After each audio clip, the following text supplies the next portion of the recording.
Hola María Alejandra, buenas tardes. Aló, ¿me oye María Alejandra?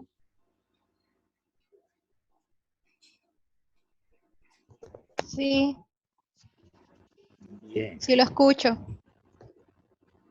buenas tardes. Te agradezco mucho que estés ahí. Y confío que los compañeros vayan conectándose en la medida que vaya pasando el tiempo. Como les decía esta mañana en mi mensaje de WhatsApp, mientras no haya, por decirlo de alguna manera, un acuerdo entre la dirigencia estudiantil y las directivas de la universidad, eh, yo creo que no se trata de clases propiamente dichas, aun cuando debemos hacer un trabajo tal que al final, cuando haya ese acuerdo, podamos tener el trabajo como verdaderas clases. Esto significa que ustedes no deben sentirse preocupados porque el profesor lo que está evaluando o porque el profesor los está atiborrando de temáticas, ¿no? Como les decía esta mañana, tratemos más bien de utilizar estos espacios para sentirnos menos agobiados por el silencio y por la vagancia, por la falta de actividad. Porque ¿qué es lo que nos ha tocado todos estos días? Quedarnos en la casa, tal vez haciendo algunas actividades domésticas. Ustedes las damas, porque los tipos somos por lo general unos flojos. Entonces, si podemos charlar con el profesor sobre un tema, hagámoslo. Y cuando volvamos a clases presenciales o cuando ya tengamos por formales las clases virtuales, pues ya hay unos temas que nosotros por lo menos hemos sido inducidos para conocerlos y los hemos aprendido con toda la tranquilidad del mundo. ¿Estamos de acuerdo?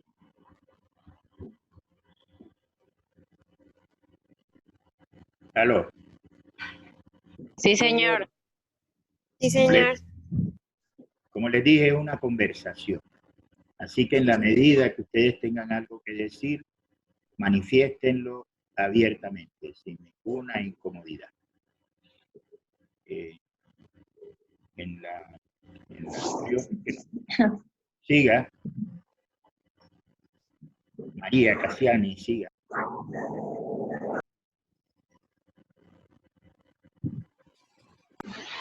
No tengo ningún inconveniente, profesor.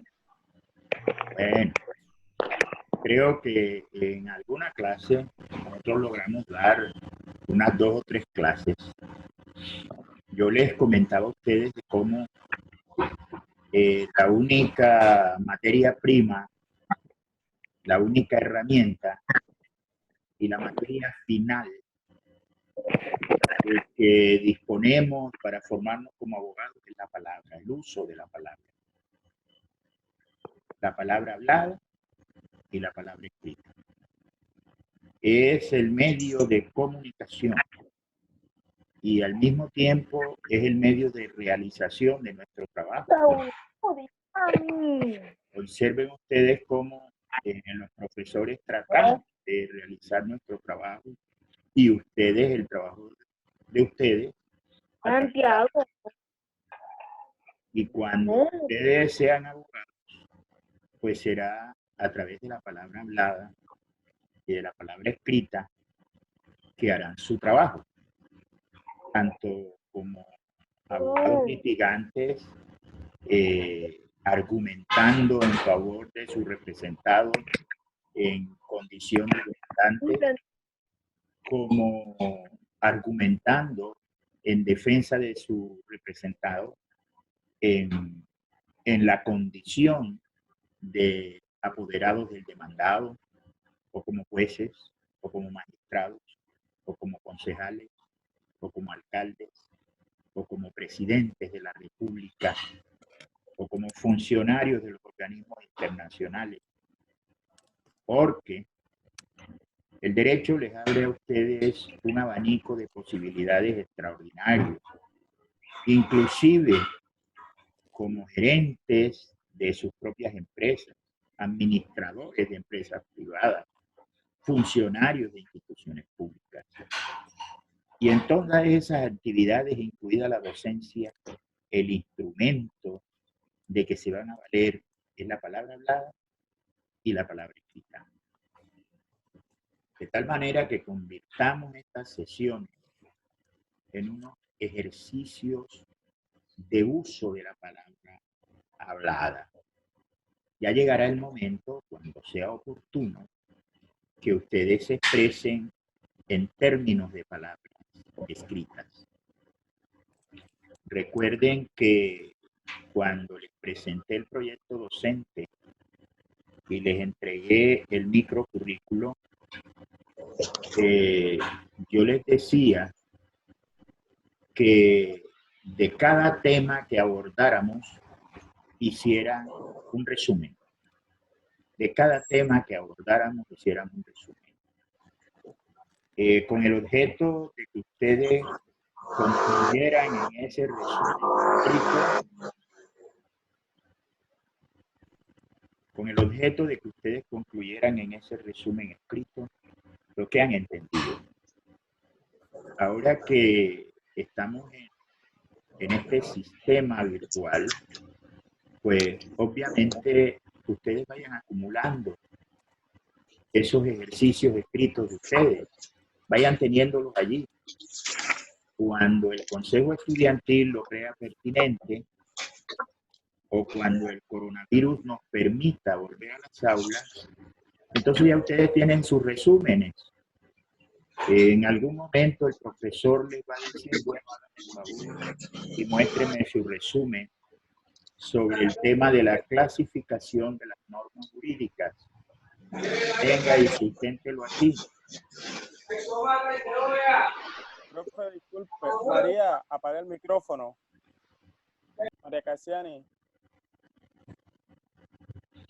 Y yo espero que así ocurra, que ustedes tengan sus resúmenes. El que no tenga computador en su casa, hágalo a mano, en una hoja, con la extensión que crea adecuada, que abarque el tema. Ya veremos la manera de cómo nos encontraremos en ese punto. Pero primero, obviamente, tenemos que resolver el desencuentro entre lo que manda el Consejo Académico y lo que manda el Consejo Estudiantil. Entre tanto, trabajemos como un grupo de amigos. Yo les decía que tenía una experiencia que comentarles sobre una situación no igual, pero sí parecida, ocurrida en nuestra Universidad de Cartagena y en particular en la Facultad de Derecho. Ustedes me están oyendo bien, ¿no? Sí, profesor. Y me están viendo. Sí, profesor. Sí, señor. Sí, sí. Bien. Por allá en el año 1972 o 73, no preciso la fecha, ocurrió en la Universidad de Cartagena un movimiento estudiantil bastante serio y prolongado. Los estudiantes se declararon en rebeldía contra las autoridades de la universidad, no solamente las autoridades de la universidad, sino las autoridades del gobierno departamental y las autoridades nacionales. Eso se insertaba dentro de el ambiente revolucionario que permeaba al estudiante de los años 70, políticamente comprometido, al punto que la universidad se paró. Había un grupo de estudiantes, algunos de cuyos líderes todavía sobreviven, el doctor Simón Achú, de Ciencias Económicas, estudiante de Ciencias Económicas en aquella época. Carlos Mutón, un periodista muy destacado y conocido en la ciudad de Cartagena. Alfonso Múnera, que hoy es creo que es uno de nuestros vicerrectores, o fue uno de nuestros vicerrectores de la Universidad de Cartagena, y hoy es diplomático en algún país de las Antillas. Estaba Oscar Carmona, recientemente fallecido Oscar Carmona. Un grupo brillantísimo de estudiantes. En la Facultad de Derecho había varios, como el doctor Junio Fernández, como la doctora Marta Sierra, fallecida Marta, como la doctora Candelaria Torres, como la doctora Carmenza Morales, y un poco este servidor Roberto Gamboa. Yo no era como muy vinculado al activismo de los estudiantes, pero me identificaba con el fundamento ideológico que movía las acciones. Y yo ejercía como periodista, porque para poder estudiar en la Universidad de Cartagena, yo tenía que trabajar, de lo contrario no podía, porque no había cómo. No había para el transporte, no había para libros, no había para ropa. Afortunadamente conseguí trabajo en el Universal. Y allí fue donde como que me familiaricé mucho con el uso de las letras y de la palabra hablada y de la palabra escrita, ejerciendo como periodista. Y ocurre que la universidad se paralizó durante todo el año. Y no solamente se paralizó, sino que había unas confrontaciones muy serias entre grupos nutridos de estudiantes y la fuerza pública, la policía, la infantería de marina. Eso llegó al extremo de que el gobierno, el presidente era Misael Pastrana Borrego y el gobernador era Álvaro de Zuviría Jiménez, ambos del Partido Conservador. El gobierno militarizó la universidad, sacaron a los estudiantes por la fuerza, e ingresó la policía a la universidad. Hubo 200 estudiantes con matrículas canceladas y 20 profesores destituidos. Yo casi que caigo dentro de los estudiantes expulsados de la universidad. Pero bueno, mi condición de periodista tal vez me protegió. Pero al punto a donde quiero llegar es que alguna vez entrevistando yo al que era decano de la Facultad de Medicina en ese momento, que acababa de ser rector encargado de la Universidad de Cartagena, Olegario Barbosa Avendaño, yo le hacía una pregunta un poco ansiosa. Bueno, doctor Barbosa, ¿y cómo es que siendo estos muchachos rebeldes, estando dedicados siempre al activismo, dedicados a promover la alteración, el cierre de la universidad, porque era una actividad constante durante el tiempo que la universidad permaneció tomada? Los estudiantes permanecían al interior de la universidad y allí pues hacían sus sancochos, sus comidas, se bañaban, se cambiaban, y la universidad era tierra de nadie, tierra de los estudiantes activos. Yo le decía al doctor Barbosa, decano de la Facultad de Medicina, ¿cómo es que ustedes no toman acciones académicas? Porque algún día van a volver a clase. Y el doctor Barbosa, recuerdo claramente que me contestó, Gamboa, la única manera de nosotros tomar acciones académicas, esto quiere decir de rajarlos, es que le preguntemos lo que ellos no deben saber de acuerdo con las clases y con los libros que les hemos explicado. Esos muchachos son los mejores, porque esos muchachos, durante el tiempo que tú crees que están pagando, que están inmovilizados sin clases, ellos están estudiando, están leyendo. Y cuando vuelven a la universidad, tú puedes examinarlos sobre el tema que sea, que como se los hayas propuesto, te van a contestar positivamente. Y así era. Así era. Frente a la situación que vivimos, quiero que lo entiendan en el sentido más positivo y más inocente de que aprovechemos este tiempo, que no es de paro ni de huelga, sino un tiempo de confinamiento ordenado. Yo no creo que ni siquiera por el gobierno, sino por la naturaleza, ya que si salimos a la calle, si nos vamos para la universidad, no morimos. Aprovechemos el tiempo estudiando, leyendo, averiguando los temas. Y cuando vamos a la universidad, seguramente que vamos a tener más competencias que las que esperábamos tener durante las jornadas de clases presenciales. Yo creo que eso es lo que nos debe motivar. ¿Entienden? Sí, señor. Sí, señor. Señor. Sí, señor. ¿Algún comentario?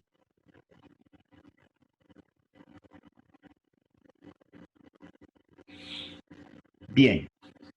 Entonces, el tema sobre el cual quiero que conversemos es el tema referido a las fuentes del derecho. Creo que eso fue lo que les dejé pendiente la última vez que conversamos, ¿no? Exacto. Bien. ¿Alguien quiere decir algo sobre ese tema o sobre alguno de los temas anteriores?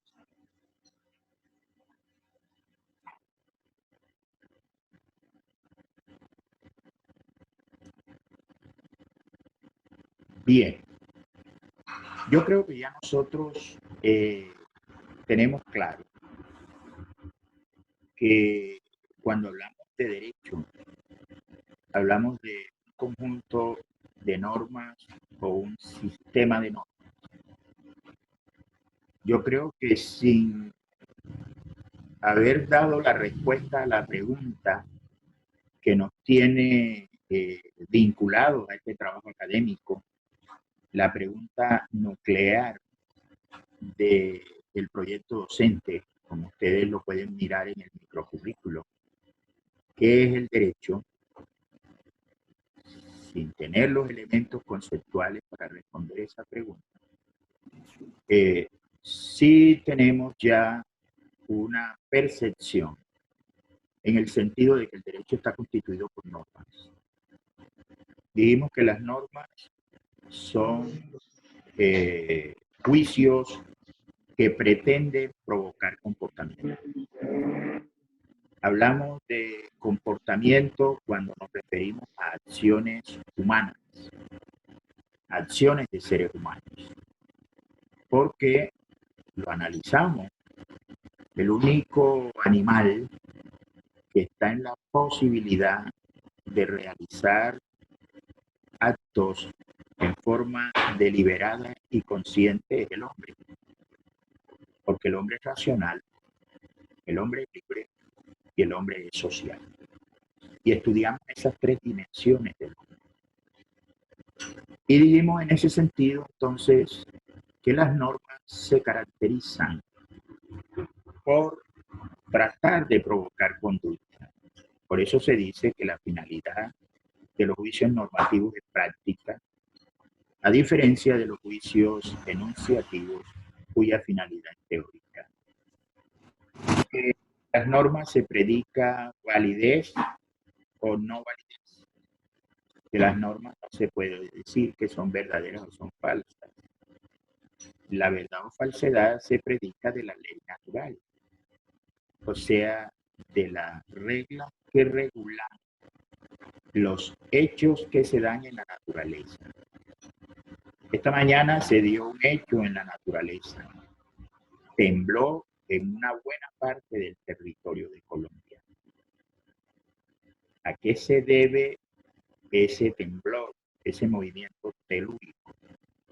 Se debe a que la corteza terrestre está integrada por varias capas que no son estables, que se mueven cuando no lo percibamos, y que llega un momento que esas capas o placas chocan, y cuando chocan hay una gran liberación de energía, y es la que produce entonces esos movimientos telúricos. Esa es una ley natural. Siempre que una placa tectónica se encuentre con otra y choque, va a haber una liberación de energía que se va a traducir en un terremoto. Eso es ley natural. No así las normas.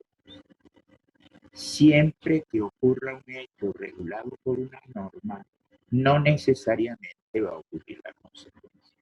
Eso lo tenemos claro y no voy a avanzarle en eso.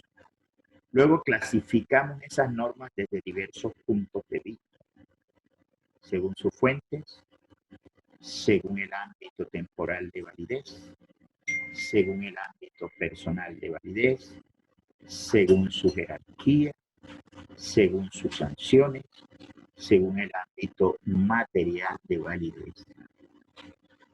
Kimby aquí dice que se está acabando sin tiempo, se está quedando sin tiempo.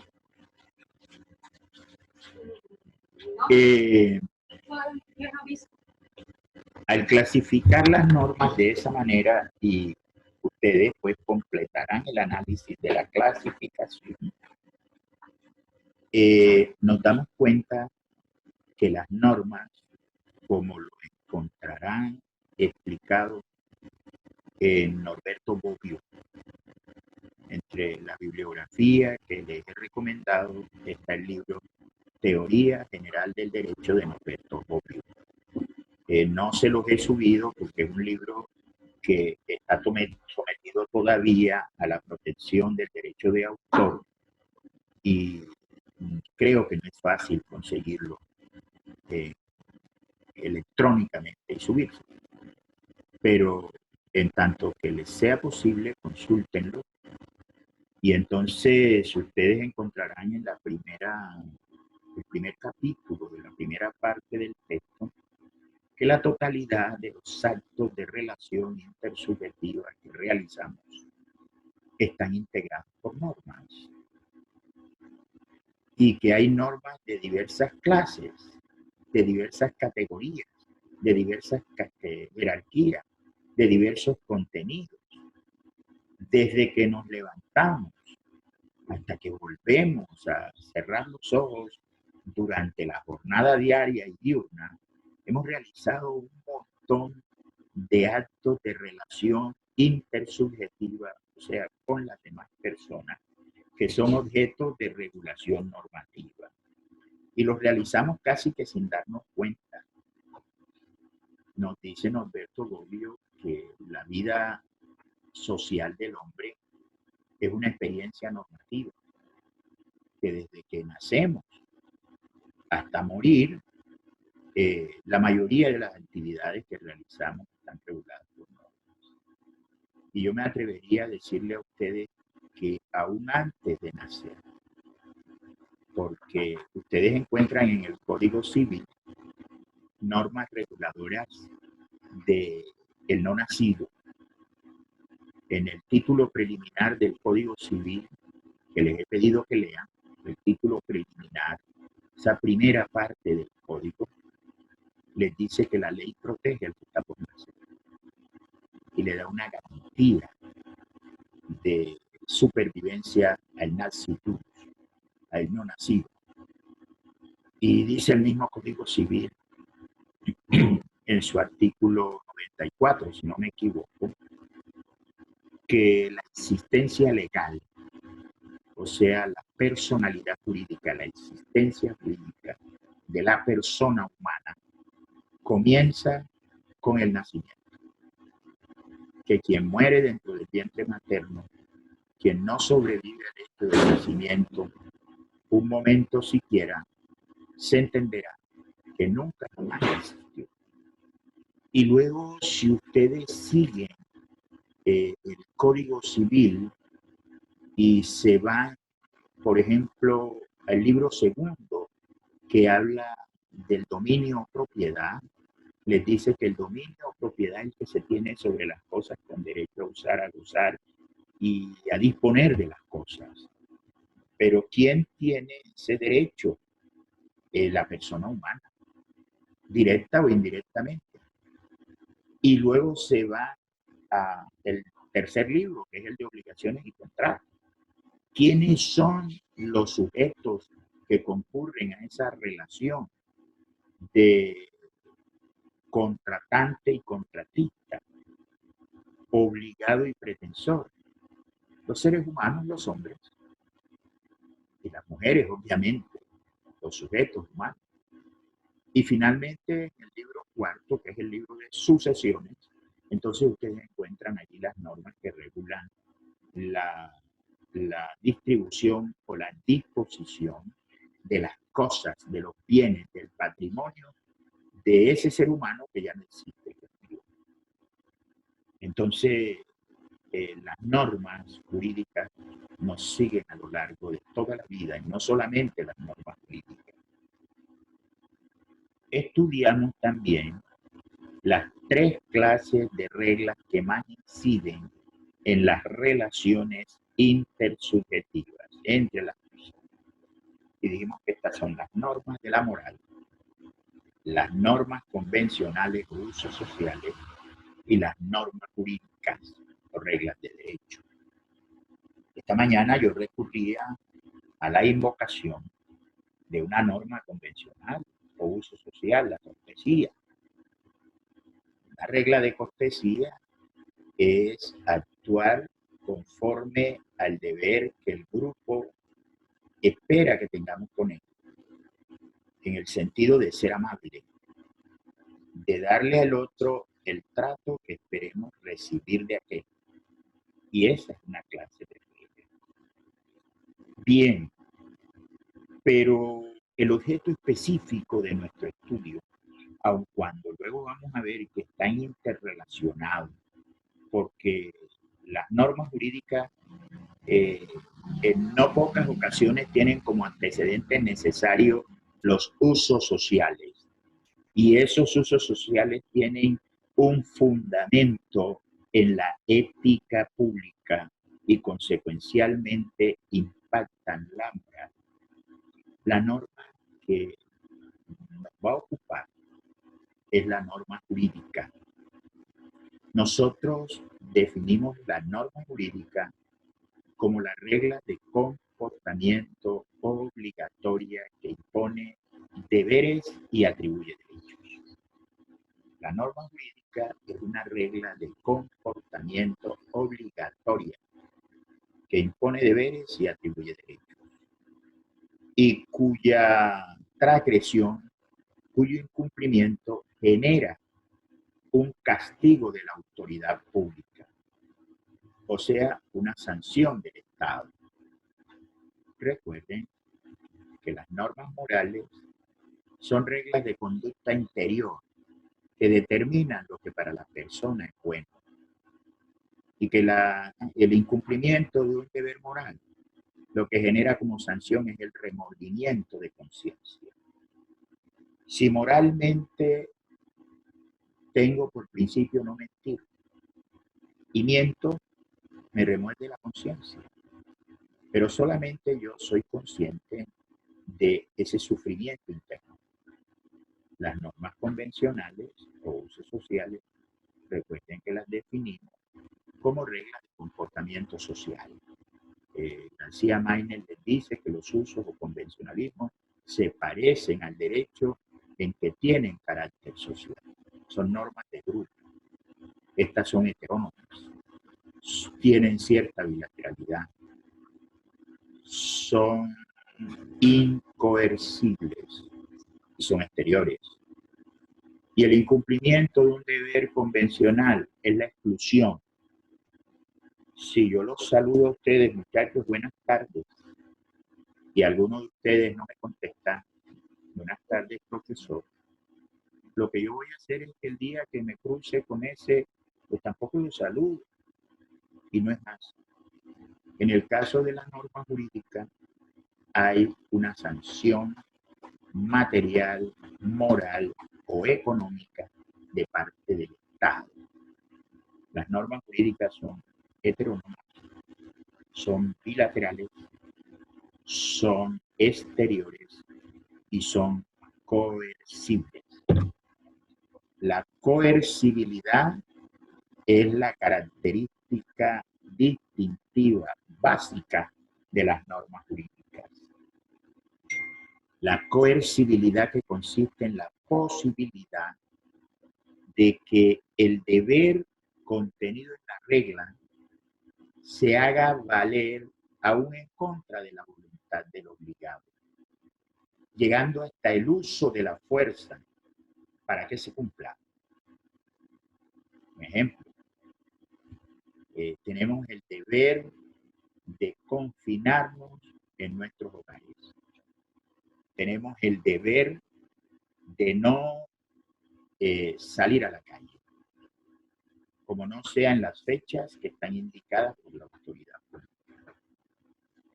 Pero bien, como les explicaba en la clase, cada uno